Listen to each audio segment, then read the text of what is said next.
மீன் ஏன் கண்களை மூடுவதில்லை? மீன் எப்போதும் தண்ணீருக்குள்ளேயே வாழும் ஒரு விசித்திரமான உயிர்.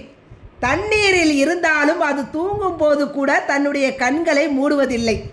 அதன் கண்கள் எப்போதும் திறந்தேதான் இருக்கும். மீன் தனது கண்களை மூடாமல் விழித்திருந்து தன் குஞ்சுகளை பாதுகாப்பது போல் மீனாட்சி அன்னையும் மதுரையை எப்போதும் விழித்திருந்து காத்து வருகிறாள். மதுரை மீனாட்சி சுந்தரேஸ்வரர் 24 மணி நேரமும் கண் இமைக்காமல் தன் மக்களை காப்பதால் மதுரை தூங்கா நகரம் என அழைக்கப்படுகிறது.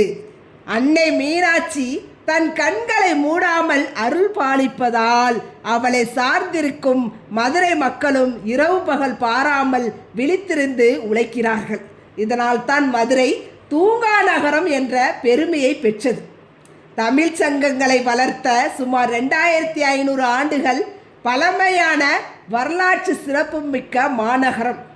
சங்க கால சிலப்பதிகார காலத்திலேயே மதுரையில் பகலில் இயங்கும் நாலங்காடி மற்றும் இரவில் இயங்கும் அல்லங்காடி என வர்த்தகம் 24 மணி நேரமும் நடைபெற்றதற்கு இலக்கிய சான்றுகள் உள்ளன. மீனாட்சி அம்மனின் அருளால் மதுரை மக்களின் இரவு நேர வணிக உணவகங்கள் இன்றும் செழித்து விளங்குகின்றன.